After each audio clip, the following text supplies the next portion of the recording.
before we talk about this one, Forza training. just to remember, we have 6 British war cemeteries in Israel. We have 6 in the area of Israel. British 6 War Cemetery. military cemeteries in Israel, British. The most important, the biggest one is Ramle. Again, we have to ask ourselves, why Ramle, why not Jerusalem, why not Tel Aviv? Central. Anyway, the biggest one, and we will describe why this is Ramle. The second one in Jerusalem, Mount Scopus, Jerusalem. If you've never been there, just go there. Nearby Hadar. Yes. The third one is Be'er Sheva. Anzak, you've been there? Yes. Okay, so you saw it from the balcony? From Yes. upstairs? It's Okay. beautiful. So the British. That's New Zealand. That's most of it.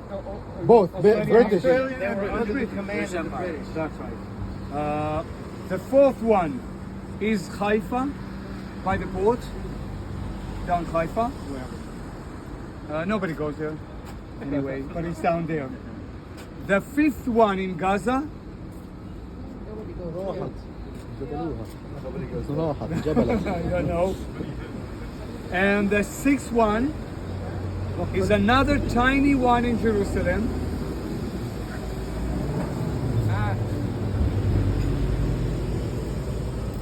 In the neighborhood called Talpiot, in the southern side of Jerusalem. It looks like a Next to Hadar. tiny Right? park closed by fence. There's another one, which is close to the public most of the time. But Why it's important to guide about I'll British tell you. cemeteries? This is the question. not only about British Send them cemetery. dates. The British, just to answer you for 1 minute, Thank you. the British came here in 1917, Yeah, left here in 1948. yeah. They were here 30 years. But in these 30 years, they did what the Ottoman Empire didn't do in 400 years. The influence of the British is so dramatic on the history of the land of Israel. So that's why we Teach talk about about the British, and they influence in everything,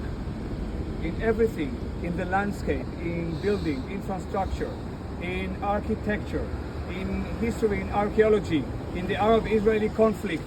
Whatever you want, they have something to do, the British. So it's dramatic influence about the British in Israel.